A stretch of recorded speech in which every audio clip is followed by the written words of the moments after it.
부활하신 그리스도를 만난 이후에 혈기왕성했던 청년 사울, 그동안 자신이 열정적으로 섬겨왔던 그 유대교의 율법과 전통이 예수를 만나고 난 이후에 그것이 너무나도 헛된 것이었다는 것을 그가 깨닫게 되었습니다. 자신에게 나타나신 부활하신 예수는 하나님의 생명 그 자체였고, 또 예수 그리스도는 그분의 영광은 율법의 의로는 가다울 수가 없는 그런 하나님의 신성이 그의 육체 가운데 충만하게 거하고 있었던 그런 분이셨다는 사실을 이 청년 사울이 그리스도를 만난 이후에 깨달았던 것입니다. 이 청년 사울이 얼마나 놀랐겠습니까? 여러분, 지금도 저 팔레스타인의 유대인들은요, 예수 믿는 사람들을 향해서 굉장히 핍박을 많이 합니다. 하나님의 은혜 가운데, 그 가운데도 택하심을 입은 백성들이 있어서 이 유대인들 중에서도 예수 믿는 유대인들이 있습니다.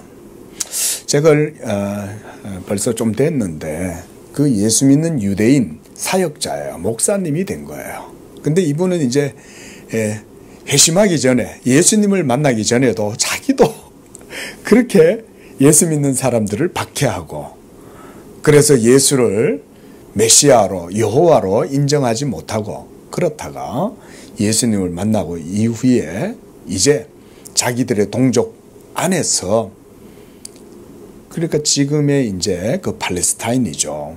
거기에 있으면서 그리스도 복음을 위해서 섬기는 그런 목사님의 다큐멘터리를 한 번 본 적이 있습니다. 지금도 핍박이 아주 심합니다. 그리고 그 사회의 여러 곳에서 또 박해를 당할 뿐만 아니라 여러 가지 사회적인 혜택도 누리지 못하고 이러고도 살아가고 있는 걸 본 적이 있는데요. 2000년 전에는 훨씬 더 심했겠죠. 그랬던 이 청년 사울, 그는 지금까지 유대교를 열심히 섬겼고, 그래서 이제 그 열심으로 교회까지도 잔해하려고 했었는데, 부활하신 예수님의 영광을 보고 난 다음에 그가 지금까지 저질러왔던 모든 짓들은 너무나도 어처구니 없는 무지의 소치였고 어리석음이었다는 사실을 깨닫게 되었을 때 그가 얼마나 부끄럽고 자괴감이 들었겠습니까? 그런데 예수님을 만났을 때 사도 바울 자신은 그런 자신의 자괴감이나 수치 이런 것에 사로잡혀 있을 여유가 없었습니다. 그는 그리스도를 만나고 난 이후에 또 아나니아가 와서 그에게 안수하여 기도해 줄 때에 그의 눈에서 비늘 같은 것이 벗겨지고 난 이후에 그가 며칠 이제 몸을 회복하고 난 다음에는 즉시로 각 회당에서 예수가 하나님의 아들이라는 것을 전파했다. 이렇게 사도행전 9장 20절에 보면 그렇게 말씀해요. 즉시로. 그러니까 이전에 자신이 저질렀던 추하고 그렇게 허물 많았던 모습들을 돌아보고 자기 연민에 빠지고 이럴 여유가 없었다는 거예요. 지금까지 율법에 대한 열심으로 하나님을 섬긴다고 생각했던 그 열심이 이제는 모두가 완전히 바뀌어가지고 예수 그리스도가 메시아다, 그가 바로 언약의 주 하나님이시다 라는 사실을 증거하는 데 있어서 지체하지 아니하고 곧바로 즉각 복음을 전하기 시작했다. 여러분, 이것이 복음인 줄로 믿습니다. 여러분, 복음의 은혜를 받으면 여러분들의 지난날의 허물과 부끄러운 삶이 있을지라도 그것 때문에 자괴감이 들고 그것 때문에 침체되고 그것 때문에 막 자기 연민에 빠지고 이럴 정신이 없어요. 도리어 그리스도 예수의 의로 말미암아 충만케 되어져서 예수 생명과 기쁨, 그리고 예수 그리스도 복음의 진리 이거 전하느라고 그런 거 돌아볼 여유도 없어요. 믿으시기 바랍니다. 하나님의 생명이기 때문에 그런 거예요. 예. 자기 연민에 빠지는 건 복음이 아니에요. 그건 은혜에 대한 감사가 아니에요. 예. 그가 자신의 초라함과 수치보다 다메섹에서 만난 그리스도 예수의 얼굴에 빛나는 그 하나님의 영광을 아는 빛을 쪼이고 난다. 그 빛이 이 청년 사울에게 쫙 비추고 난 이후에 그는 그 빛 가운데에서 하나님의 크고 놀라운 자비하심을 거기에서 깊이 인식하게 된 거예요. 믿으시기 바랍니다. 따라하겠습니다. 복음의 빛, 자비의 빛, 하나님의 자비하심의 빛이 예수 그리스도의 얼굴 가운데서 환하게 비친다는 사실을 그가 보았기 때문에 그 자비하심을 의지하여 그는 지체하지 아니하고 복음을 전했다. 오늘 본문 9절의 말씀을 보면 그래서 사도는 자기 자신의 모습을 이렇게 고백하고 있습니다. 우리 9절 한번 같이 읽어볼까요? 시작. 모든 성도 중에 지극히 작은 자보다 더 작은 나에게 이 은혜를 주신 것은 그랬습니다. 모든 성도 중에서 지극히 작은 자보다 더 작은 자. 그럴 수밖에 없죠. 본인은 할 말 없어요. 그렇게 따지자면. 스테반 집사님이 복음을 전할 때 그를 많은 사람들이 둘러서서 돌로 칠 때 그가 죽는 그 죽음의 장소에서 자기는 그가 죽는 걸 마땅하다고 여긴 사람이었죠. 그리고 그 사람들의 겉옷을 들면서 그들의 증인에 서 주었고 그들의 편에 서 있었어요. 그랬던 청년 사울 아닙니까?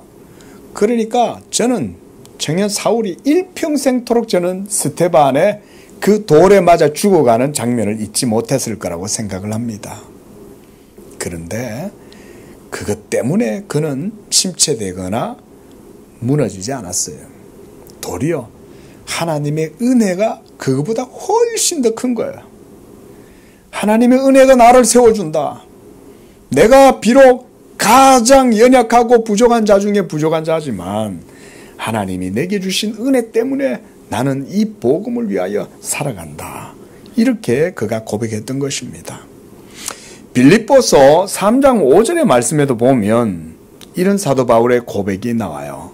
자신의 부끄러웠던 과거를 고백하면서 자신은 난지 8일 만에 할례를 받았고 자기는 이스라엘인이요 베냐민 지파이고 히브리인 중에 히브리인이었고 율법으로는 바리새인이었고 또 열심으로는 교회를 박해할 정도로 나는 하나님을 충성스럽게 섬겼어 라고 이렇게 고백을 합니다. 그리고 율법의 의로는 흠이 없는 자였다라고 고백을 하고 있습니다. 또 사도행전 22장 3절에서도 이런 사도 바울의 고백을 엿볼 수가 있어요. 거기서는 자신이 유대인으로서 가말리엘 문화에서 조상의 율법에 엄한 교훈으로 훈련받았고 또 하나님께 대하여는 열심 있는 자였고 그래서 여러 영갑자들보다 훨씬 더 열심이 많았다. 자기 자신이 이렇게 토로를 했어요. 여러분 그것은 사도 바울이 자랑이 아니었어요. 자기의 과오와 자기의 부끄러움을 말함으로써 도리어 하나님의 은혜를 부각시키는 거죠. 하나님께서 자기에게 베풀으시는 은총이 너무 크고 그 은혜가 더 크기 때문에 자기의 연약함과 부족함과 허물, 과오를 드러내는 데 있어서 그는 주저하지 않았던 것입니다. 예? 우리 성도님들도 그리스도 예수 안에서 새롭게 지으심을 받은 줄로 믿습니다. 네. 이 복음의 은혜 안에 여러분이 있기 때문에 이전의 것은 여러분 하나도 기억하지 마십시오. 이제 그리스도 예수 안에서 새롭게 지으심을 받은 것만 중요한 줄로 믿습니다.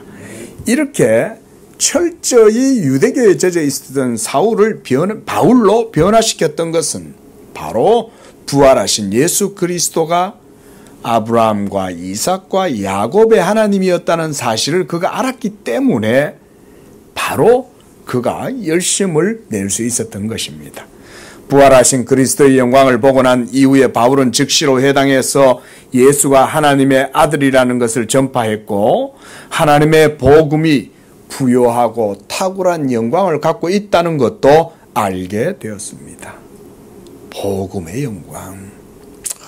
얼마나 이 복음을, 그래서 사도는 복음을 복음되게 하기 위하여 이 복음의 영광에 붙들린 바 되어서 일생을 예수 그리스도를 전파하는 일에 힘썼던 것입니다. 오늘 본문의 내용은 바로 이런 사도 바울이 복음의 영광과 그 탁월함과 그 깊은 부요함을 깨닫고 난 다음에 에베소 성도들을 향하여 썼던 편지의 내용입니다. 오늘 1절에 보면 이름으로 그리스도 예수의 일로 이렇게 말하고 있습니다. 여러분, 그리스도 예수의 일, 이건 뭘 얘기하는 것일까요? 이것은 다름 아닌 창세전에 삼위일체 하나님께서 자기 안에서 아들에게 약속하신 바로 그 경륜, 이것을 의미하는 겁니다. 그리스도 예수의 일, 이것은 우리가 역사적인 표현으로는 복음이다, 계시다, 말씀이다, 이렇게 말할 수 있어요.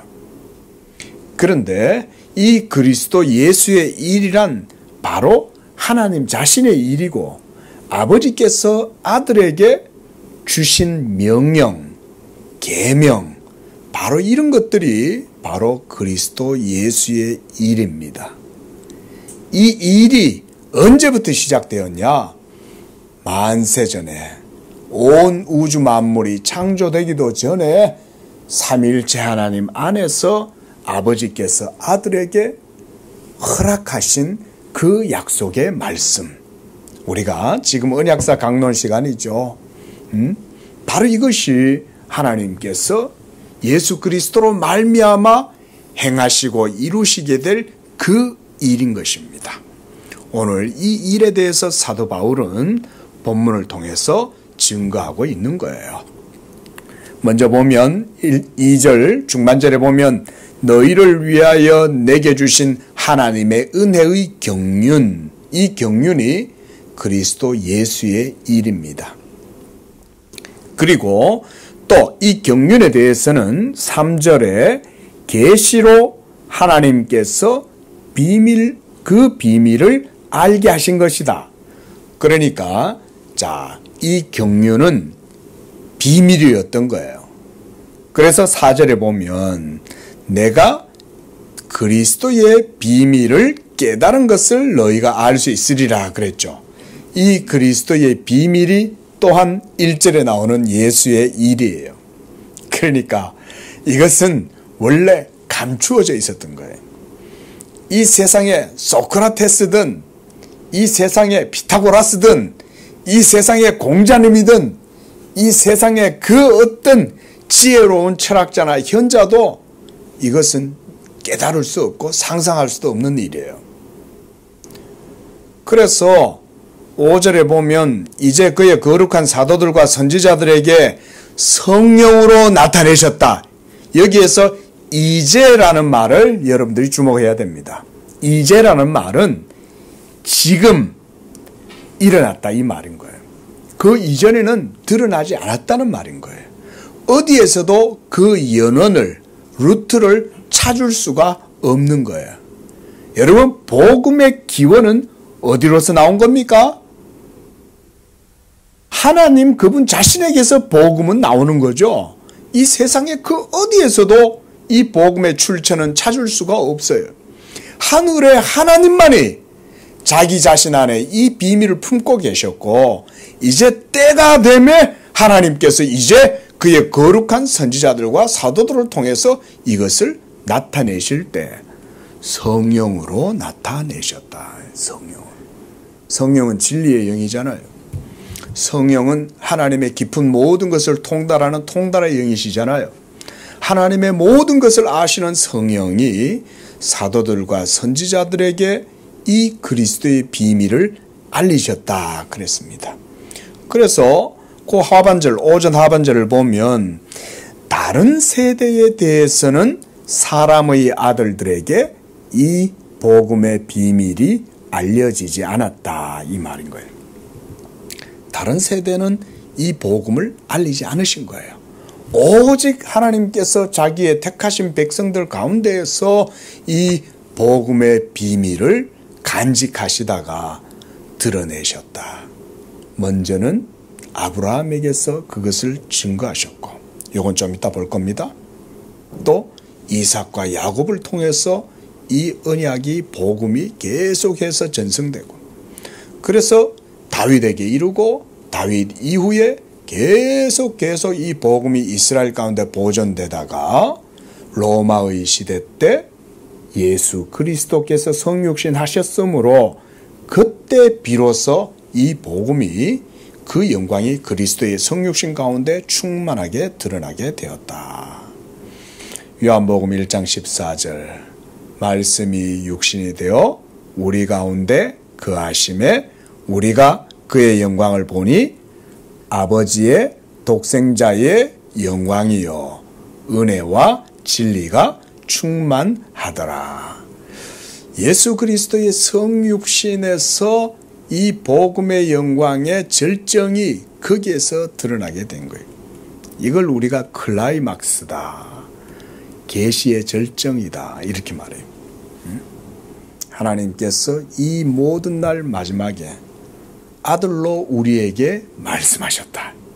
예수 그리스도의 성육신은 하나님의 모든 말씀이 그 성육신 가운데서 다 우리에게 드러나는 거예요.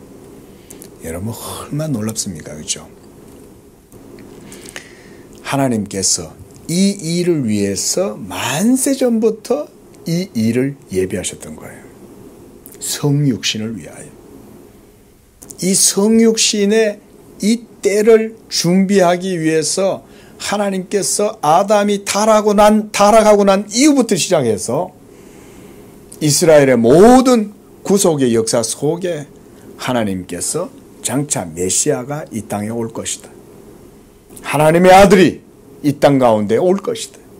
그가 와서 모든 세계를 다시 그리스도 예수로 말미암아 새 창조의 역사를 이룰 것이다. 이것을 선지자들도 증거했고 사도들도 전한 거죠. 하지만 이 복음의 비밀이 다른 세대의 아들들에게는 나타나지 않았다. 여기서 보면 사람의 아들들 있죠. 이거 여러분 어디서 이 표현 봤어요? 사람의 아들들이란 표현이 어디에서 나타나요? 그렇죠. 창세기에 나타나죠. 거기에 보면 하나님의 아들들이 있고 사람의 아들들이 있는데, 여러분 그거를 어떤 이들은 세대주의자들이나 이런 사람들은 천사와 사람 사이에서 태어난 혼종이다. 여러분 그거 전부 다 거짓말입니다. 여러분 성경을 그래서 제대로 잘 배워야 돼요. 그 막 어리숙하게 막 그렇게 뭔지도 모르는 가운데에서 그냥 대충 막 이렇게 때려잡아 가지고 이거다 이러면 그게 그렇다 이렇게 받아들이면 되겠어요? 성경이 뭐라고 얘기하는지 성경 전체를 베레아 성도들처럼 잘 살펴보고 성경이 정말 그러한 거 아닌가 전체를 다 살펴보고 문맥을 따라서 봐야 되는 거지. 사람의 아들들이란 하나님의 택하심이 없는 하나님의 언약 밖에 있는 그런 세대들을 말하는 것이고, 하나님의 아들들이란 하나님의 택하심과 언약 가운데 있는 믿음의 증거를 가진 사람들을 하나님의 아들들이다 이렇게 말하는 거예요. 그게 하나님의 아들들이에요. 그래서 아벨이 하나님의 아들이요, 아벨 대신 주신 셋이 하나님의 아들들의 계보이고 세대였고, 또 이 세 세계에서부터 쭉 이어져서 무드셀라와 그 다음 누가 나와요? 노아가 나오죠. 그죠? 그리고 노아 이후에서는 또 세 아들이 나왔는데 그 세 아들 중에 누가 언약의 계보를 맡았어요? 셈이 또 언약의 계보를 맡죠. 그리고 그 언약의 계보를 따라서 또 셈의 후손들이 쭉 번성하다가 거기에서 누가 나와요? 아브라함이 이제 나오죠. 그죠? 데라에게서 하란과 나홀과 아브라함이 태어나고, 그리고 하나님은 아브라함에게서 이 언약의 계시를 그에게 나타내 보여주신 거죠. 자, 이렇게 해서 세대의 아들들에게는 알리지 않으신 거예요. 자, 6절에 그 복음의 내용이 뭡니까? 시작. 이는 이방인들이 복음으로 말미암아 그리스도 예수 안에서 함께 상속자가 되고 함께 지체가 되고 함께 약속에 참여하는 자가 됩니다. 이것이 복음의 내용이었어요. 하나님의 경륜의 내용이 요 속에 다 들어가 있어요. 자, 이방인들이 복음으로 말미암아 그리스도 예수 안에서 뭐가 돼요? 함께 뭐가 돼요? 본문에서 상속자가 된다. 상속자가 함께 상속자가 되고 함께 지체가 되고 함께 약속에 참여한다. 이 약속이란 언약이겠죠. 그렇죠? 이 언약에 참여하게 된다. 자, 여러분, 신약의 예수 믿는 믿음이 무슨 신앙? 언약 신앙이다. 우리 사모님이 성경 공부를 제대로 하셨네. 예수 믿음이 언약 신앙이에요. 여러분, 다른 게 아니에요. 여러분, 이걸 여러분들이 교의적으로 신학적으로 이렇게 다 일하셔야 됩니다. 예수 믿는 믿음은 언약 신앙이에요.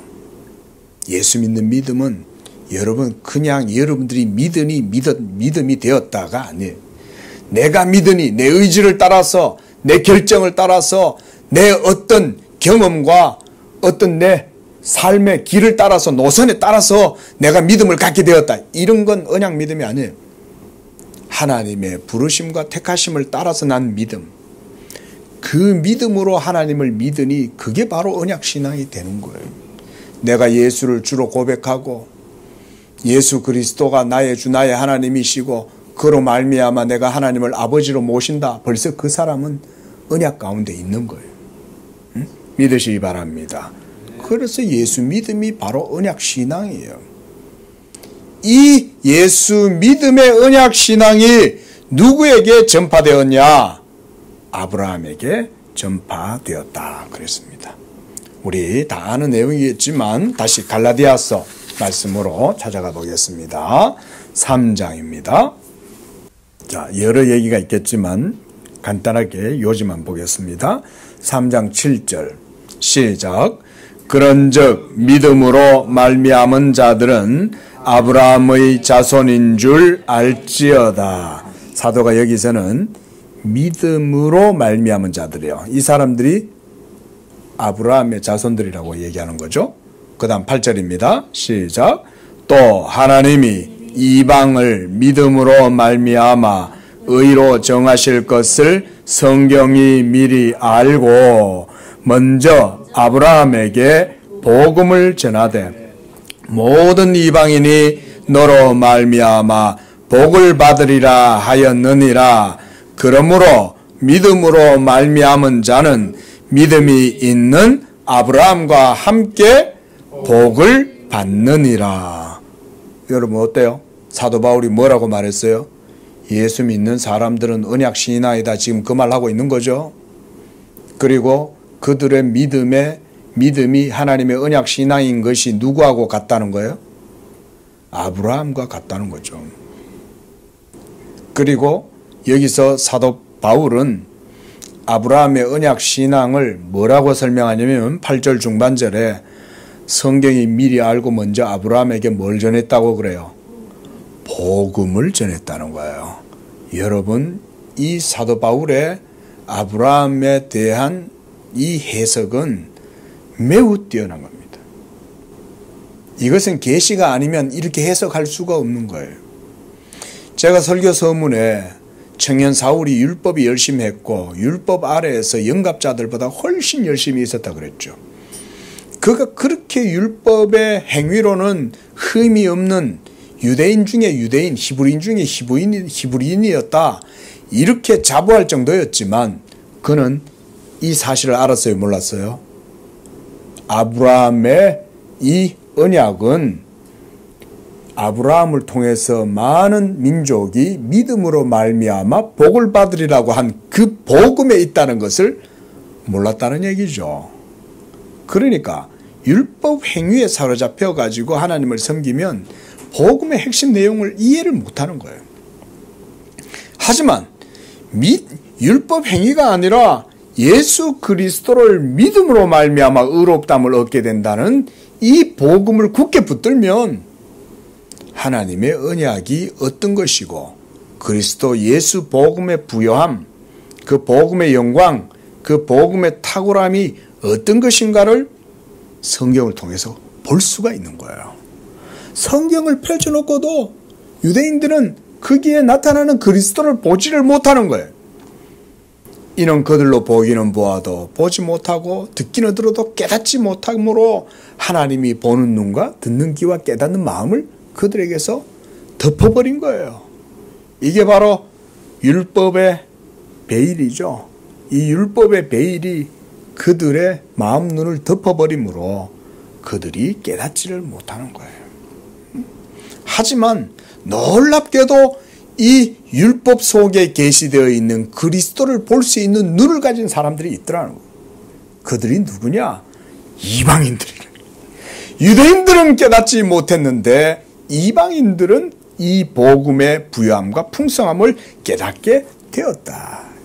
그래서 오늘 본문 에베소서 3장 6절에도 보면 이는 이방인들이 복음으로 말미암아 그리스도 예수 안에서 함께 상속자가 되고 지체가 되고 약속에 참여하는 자가 된다 라고 얘기하면서 9절 말씀에는 우리 함께 읽어봅니다. 시작. 영원부터 만물을 창조하신 하나님 속에 감추어졌던 비밀의 경륜이 어떠한 것을 드러내게 하려 하심이라. 이 비밀의 경륜, 이것이 바로 그리스도 예수의 일이에요. 이게 오늘 1절에서 사도가 내가 그리스도 예수의 일로 너희에게 이 복음을 전했다. 그리스도 예수의 이 일이란 다름 아닌 하나님의 언약의 경륜을 얘기하는 것입니다. 우리 성경을 한번 찾아보도록 하겠습니다. 바로 뒤에 있는 에베소서 6장 19절 말씀 시작. 또 나를 위하여 구할 것은 내게 말씀을 주사 나로 입을 열어 복음의 비밀을 담대히 알리게 하옵소서 할 것이니. 사도 바울은 복음의 비밀을 위해서 사역했다. 지금도 복음의 비밀이 증거되고 있는 줄로 믿습니다. 예. 목사들은 하나님의 복음의 증거, 계시의 증거를 따라서 성경을 여러분께 강론할 때 이 그리스도의 비밀을 오늘날도 밝히 드러내는 게 목사의 직무예요. 그리스도 예수의 일, 그거를 밝히 드러내는 거예요. 그게 바로 하나님의 언약에 대한 내용이죠.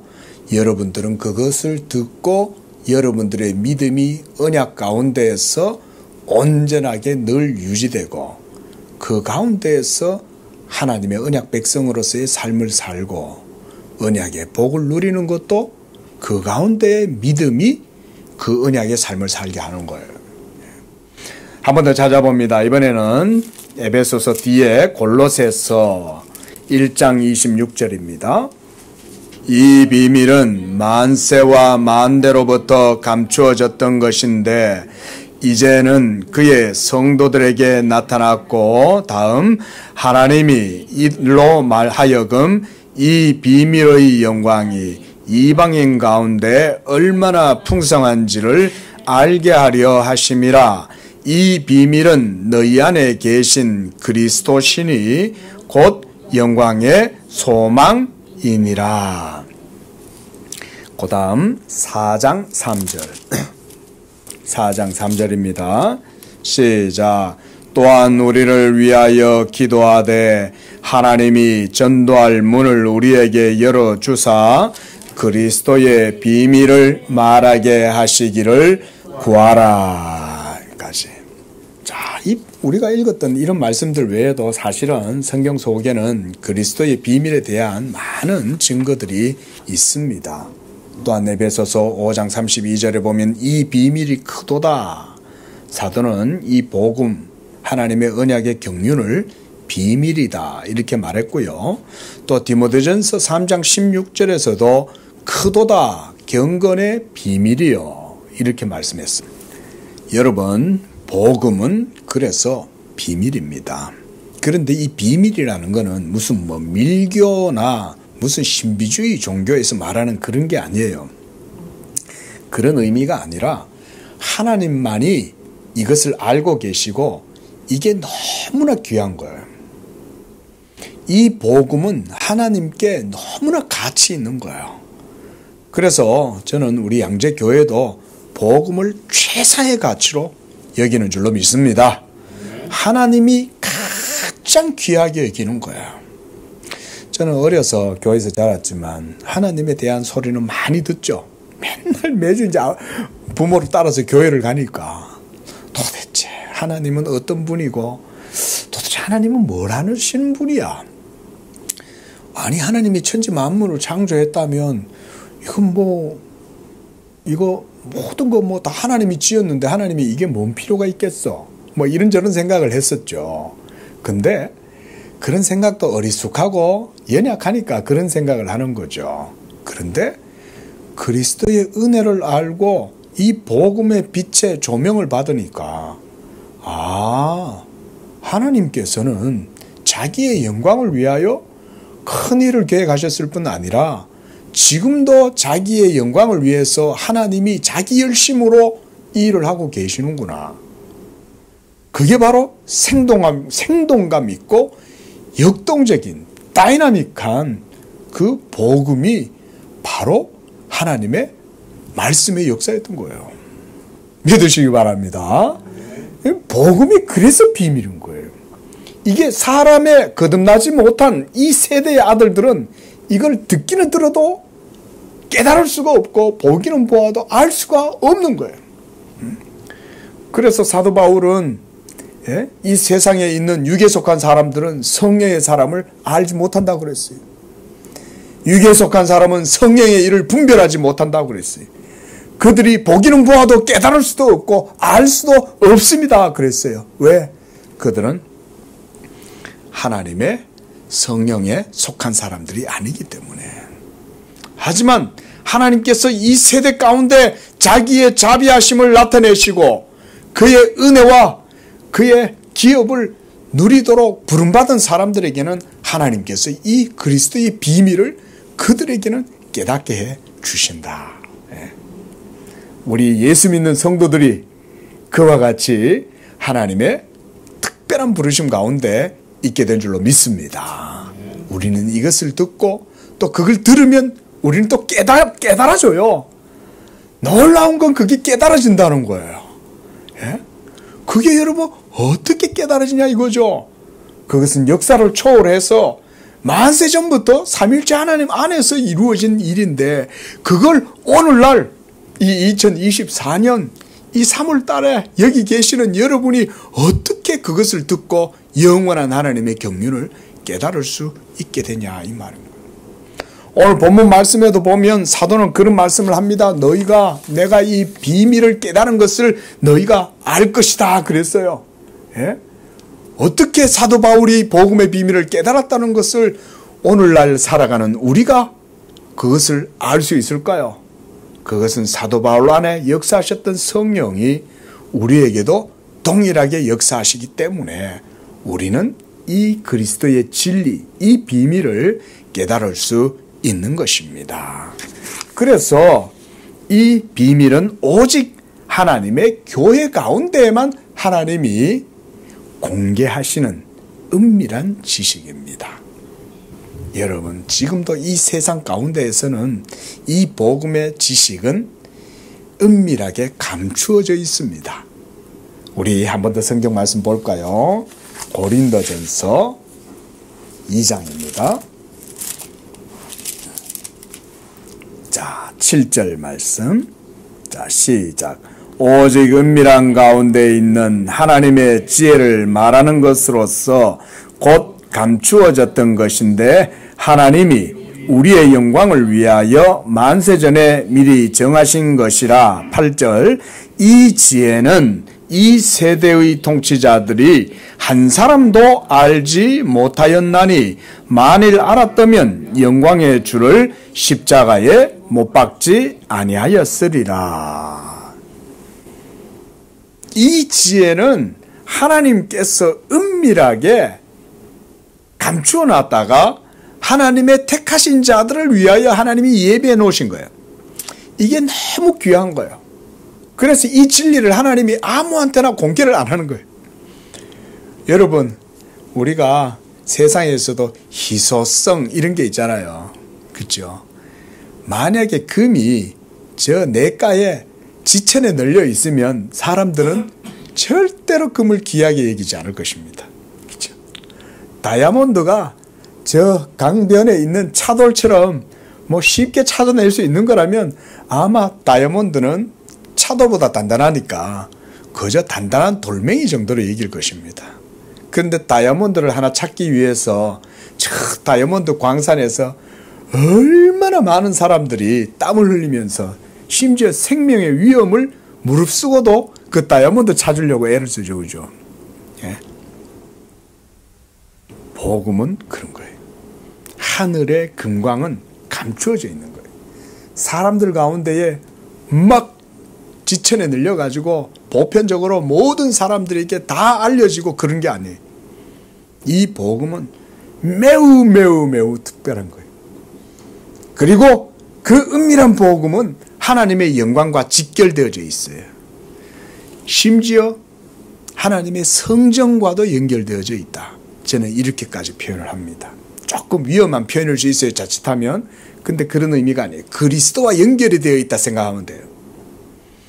하나님의 비밀인 그리스도, 이 비밀이 하나님 자신의 영광을 위해서 하나님이 다 보존해 놓고 있는 거죠.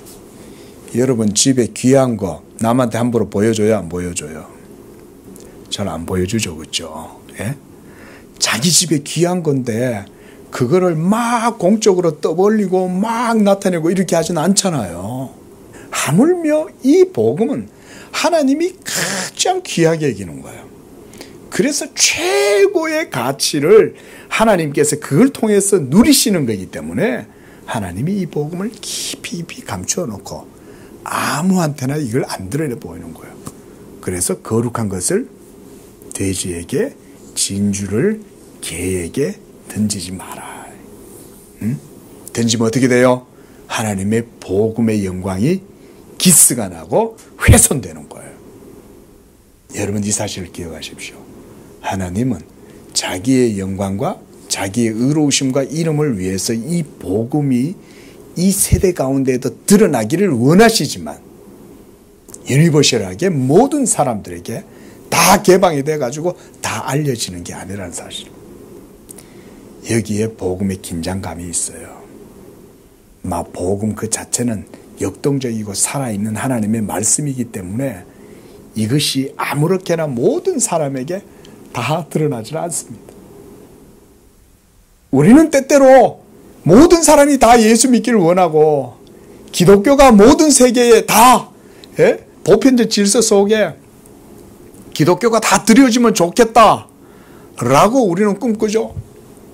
그러나 여러분 그게 지나치면 자칫하면 십자군처럼 그런 오류가 생기는 거예요. 여러분 복음은요 이 세상이 완전히 사라지기 전에는 절대로 이 세상 가운데 완전하게 드러나지 않습니다.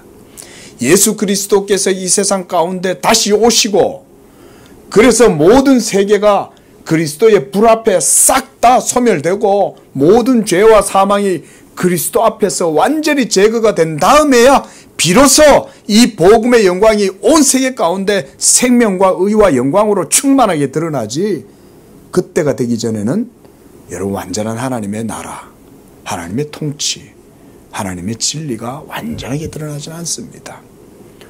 우리 성도들도요 신앙생활을 하시고 여러분들이 삶을 살아가실 때 이런 사실들을 늘 마음에 기억하시고 복음의 은혜 안에서 여러분들의 소망을 견고하게 유지하실 수 있기를 바랍니다.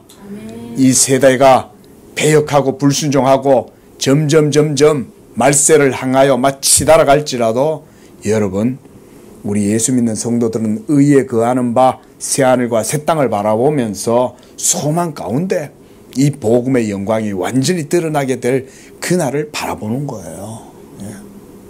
우리가 참 이런 게 신앙생활 하는 게 실제적인 것들이죠. 그 신앙생활 하는 게 쉽지가 않아요. 그죠? 날마다 저 하늘 바라보고 예수만 바라보고 항상 지속적으로 내 믿음을 그 가운데 유지한다는 거 쉬운 일이 아니죠. 그러나 우리는 이 복음을 듣고 그 안에 거함으로 늘 이 하나님의 깊은 비밀을 묵상하는 가운데 나아가면 되는 것입니다. 그래서 이제 9절 말씀을 보면 영원부터 만물을 창조하신 하나님 속에 감추어졌던 이 비밀의 경륜이 어떠한 것을 드러내려 하심이다 그랬습니다. 여러분, 이거는 이렇게 생각하시면 좋아요. 나무를 하나 심으면 이게 점점 자라서 가지가 뻗어 나왔다가 어느 순간 어느 때가 되면 그때 드디어 뭐가 맺혀요? 꽃이 피죠. 저는 저 행운목을 보고 제가 정말 놀랐어요. 저 행운목이 꽃이 피는 게 제가 검색을 해보니까 20년에 한 번 핀다 이러더라고요. 제가 저거를 다른 분한테 얻어왔거든요. 얻어오고 나서 우리 교회 갖다 놓으니까 한 달 만에 꽃이 핀 거예요. 그래서 제가 그걸 믿어지겠어요? 근데 행운목이 왜 행운목이냐? 그게 20년 만에 피는 꽃이니까 그래서 뭐 그게 피면 그러면 행운이 온다. 세상 사람들은 이제 그렇게 이해를 해서 행운목이라는 거예요. 뭐 어찌됐든 간에 그 뭐 우리 교회에 갖다 놨을 때 꽃이 피니 뭐 기분이 나쁠 거예요. 없죠. 근데 여러분, 하나님의 나라가 그런 거예요. 하나님의 나라도 나무처럼 자라요. 이게 그래서 역사 속에서 점점 자라서 증강되다가 어느 때가 되면 거기에서 이제 촉이 나오고 거기에서 꽃이 피고 그리고 거기에서 이제 열매가 맺히는 거예요. 응? 우리는 근데 그때는 언젠지는 우리는 알 수는 없어요. 그러나 하나님은 때가 찬 경륜을 따라서 반드시 그 일들을 하십니다. 지금 여전히 이 예수 그리스도의 복음은 2000년 역사 가운데 계속해서 그 길을 걸어왔어요. 그런데 이 복음의 열매가 어느 순간 한반도에서 딱 그 꽃봉우리가 피어나더니 터지고는 거기 열매가 맺혀서 부흥의 역사가 한반도에 나타났네. 할렐루야. 예? 1907년, 1902년 하나님의 부흥의 역사가 한반도 가운데 확 일어나더니 평양 대부흥운동을 통해서 성령의 은총과 역사가 한반도 산천 곳곳마다 복음이 전파되기 시작했어요. 얼마나 놀라운 일입니까, 여러분? 복음 전도하는 게 얼마나 어려워요, 그죠? 우리 양재교회도 개척교회니까 우리 강도사님 전도를 열심히 하시는데, 예? 우리 모두 더 전도 열심히 하실 수 있기를 바랍니다. 예? 근데 복음을 전해보면 이게 참 쉽지 않잖아요, 그죠? 여러분들이 복음을 전해보면 그걸 느껴요. 이 세대에 하나님의 견고한, 하나님을 아는 것에 대적하여 높아져 있는 견고한 진이 얼마나 높은지를 우리는 실감을 하게 돼요. 근데 여러분 보세요. 하나님께서 성령의 역사를 통해서 조선의 유교와 불교와 온갖 민간 재래 이런 종교가 완전히 자리를 차지하고 있던 이 나라에 놀랍게 복음의 역사를 일으켜가지고 저 먼 섬 끝 거기까지 복음이 전파되잖아요. 한반도의 성령의 역사가 얼마나 강력했는지를 보여주는 거죠. 그것뿐 아니에요. 그 남해에 가면 열도가 얼마나 많아요. 그죠? 근데 거기에 있는 섬에도 선교사들이 들어가서 복음을 전해서 교회를 세운 거예요. 한반도가 얼마나 큰 은혜를 받은 겁니까? 또 한 가지 말씀을 찾아봅니다. 골로새서 이번에는 1장입니다. 골로새서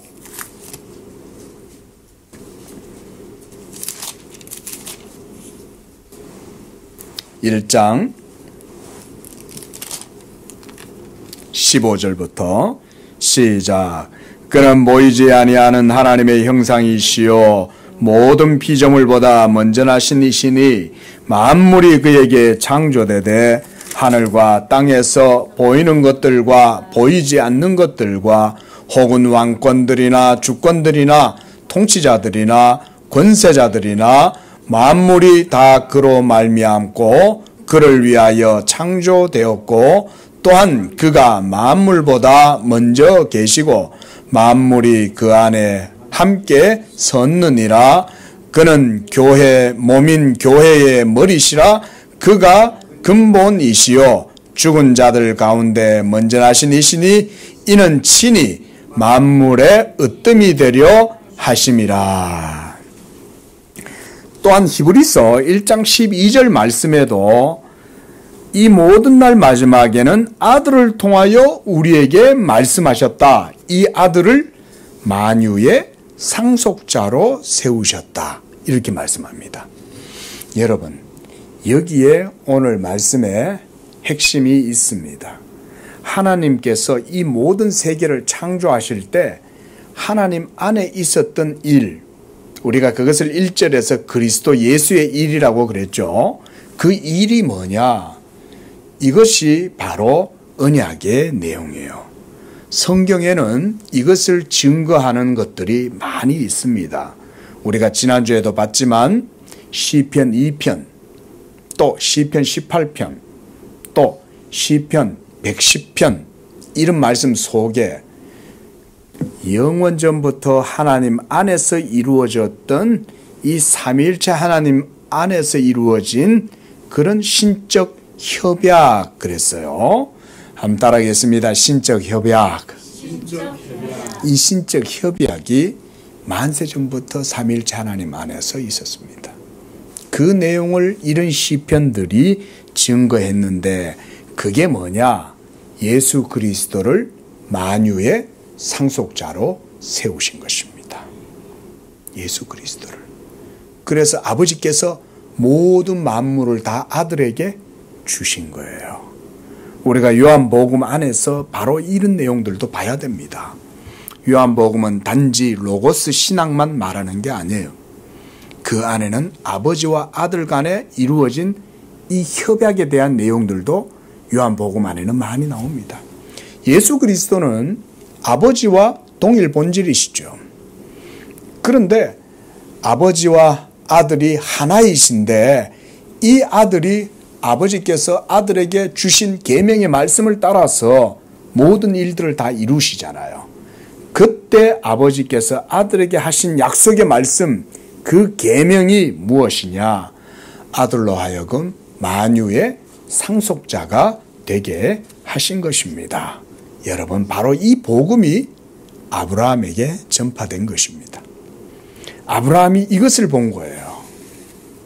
위대하고 크신 하나님께서 자신의 영광을 위하여 만세전부터 그리스도 안에서 한 백성을 예비하고 그리스도로 말미암아 그들을 구속하시고 그리스도 예수로 말미암아 만유를 통일하시고 만유 가운데 주가 되고자 하시는 이 구속의 경륜, 이것이 그리스도 예수의 일이었다. 오늘 본문은 바로 그런 내용들을 말씀해 주고 있습니다. 또 이 하나님의 신적 언약의 경륜과 목적이 뭐냐? 이 아들을 만유의 후사로 세우시고, 한 번 더 따라합시다. 아들을 만유의 후사로 세우시고, 우리를 함께 상속자 되게 하셨다. 오늘 본문 말씀이 그걸 우리에게 말씀해 주고 있습니다. 다시 본문 말씀을 보시기 바랍니다. 에베소서 3장 말씀에 보면 6절에 이는 이방인들이 복음으로 말미암아 그리스도 예수 안에서 함께 상속자가 되고 함께 지체가 되고 함께 약속에 참여하게 하였다. 또 8절에서는 바로 이 은혜를 주신 것은 측량할 수 없는 그리스도의 풍성함을 누구에게 전하게 하신 거예요? 젠탈, 이방인들에게 이 복음을 전하게 했다는 거예요. 우리 모두가 다 이방인이잖아요. 그죠? 여러분은 아브라함의 혈통으로 난 자손들이 아니잖아요. 여러분들은 모세의 율법 아래에서 태어나서 할례 받은 족속들이 아니잖아요. 우리는 다 무할례자들이었고 언약에 있어서는 이방인들이었어요. 외인들이었어요. 그런데 하나님께서 바로 우리를 그리스도 예수 안에서 언약의 백성으로 불러주셨다는 것입니다. 그래서 이제 11절 말씀에 보면 영원부터 주 예수 그리스도 안에서 예정하신 뜻대로 하셨다. 바로 영원부터 그리스도 안에서 예정하신 것, 이것이 그리스도 예수의 일이다 이 말인 거예요. 이 경륜이 언약의 경륜입니다. 삼위일체 하나님 안에서부터 이루어진 것. 우리가 갈라디아서 말씀에서도 이 말씀을 봤지만 우리 한 번 더 로마서 8장 17절 말씀을 읽고 제가 말씀을 마무리하겠습니다. 로마서 8장 17절 말씀 함께 읽습니다. 시작. 자녀이면 또한 상속자 곧 하나님의 상속자요 그리스도와 함께한 상속자니 우리가 그와 함께 영광을 받기 위하여 고난도 함께 받아야 할 것이니라. 아멘. 자, 저는 오늘 여러분들께 짧게라도 언약의 경륜 그리고 그것이 바로 예수 그리스도의 비밀이다 라는 말씀을 증거하고 있습니다. 여러분, 사도 바울은 바로 이방인인 우리가 예수 믿음으로써 하나님의 비밀인 이 그리스도의 이 언약의 경륜에 참여하게 되었다는 사실을 증거하고 있는 겁니다. 여러분 생각해 보십시오. 하나님께서 모든 세계를 창조하시고 또 하나님의 말씀 가운데 그 모든 세계를 유지 보존 통치하시는데 하나님의 그 섭리하심, 보존하심, 그 모든 것들을 다스리는 것의 목적이 어디에 있겠습니까? 그것은 바로 하나님의 아들의 나타나심을 기다리고 있는 것입니다. 하나님의 아들의 나타나심은 이제는 성육신을 통해서 먼저 이루어졌어요. 그렇죠? 예수 그리스도의 성육신을 통해서 하나님의 신성의 모든 충만함이 거기에서 먼저 드러나게 되었습니다. 그 다음 두 번째로 이제는 뭐가 남아있어요? 예수 그리스도께서 다시 오심을 기다리고 있죠. 그렇죠? 이제는 성령을 통해서 이 하나님의 나라가 온 세계 가운데 지금 전파되고 있는 거예요. 그래서 이 복음의 때가 이제 시간이 되면 반드시 그 열매가 맺히고 이루어질 때가 있는데 이 때는 하나님께 감추어져 있는 거죠. 그러나 예수 그리스도께서 다시 이 세상에 오실 때에는 이제 이 하나님의 언약의 경륜이 완전히 성취될 때가 이르게 되는 거예요. 그러할 때 유대인들만, 할례자들만, 율법 아래에 있는 자들만 그 언약에 참여하게 되는 게 아니라 모든 이방이 예수 그리스도를 믿음으로 아브라함의 언약에 참여하게 되고 그래서 이방이 그리스도와 함께 약속에 참여해서 언약의 후사가 되리라고 하는 이것이 바로 이 사도 바울이 전하는 비밀의 경륜인 것입니다. 그래서 이것이 바로 아브라함에게 보여주신 하나님의 언약의 내용이었다. 우리가 이것을 알게 되는 것입니다. 여러분, 아브라함이 하나님의 말씀의 영광을 봤을 때 그가 뭘 받겠어요? 모든 세대 가운데에 하나님께서 자기의 언약의 영광의 풍성함이 온 세계 가운데 전파되고 이 아브라함으로 말미암아 모든 세계가 이 복음의 이 은혜를 입게 될 거라는 걸 아브라함이 본 거예요.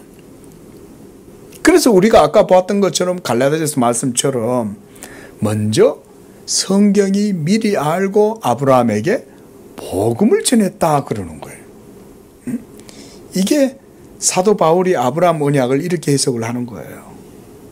우리 모두는 예수 그리스도를 믿고 그와 함께 언약의 후사들이 된 줄로 믿습니다. 이것이 하나님의 비밀인 거예요. 이것이 이제는 율법 행위로 말미암지 아니하고 오직 예수 그리스도를 믿음으로써 아브라함이 언약에 참여하게 되고 함께 이방인이 상속자가 되는 이 놀라운 것이 바로 그리스도로 말미암아 이루어지게 되었다. 이 언약의 영광의 풍성함을 우리 성도들이 믿음 가운데 받고 복된 삶을 살아가게 되는 줄로 믿습니다. 기도하겠습니다.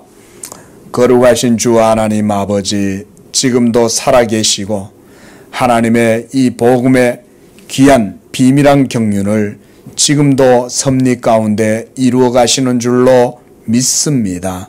무엇보다 우리같이 무할례자였고 하나님도 알지 못하고 그저 이방인들이고 하나님께는 참으로 무관심했던 우리들이었지만은 그리스도 예수 안에서 무한한 자비하심과 은총으로 우리를 택하시고 이 복음의 비밀한 경륜이 이제 우리들에게도 임하게 하셔서 때가 찬 경륜으로 말미암아 우리들도 믿음으로 하나님의 언약 백성 되게 하시니 감사합니다.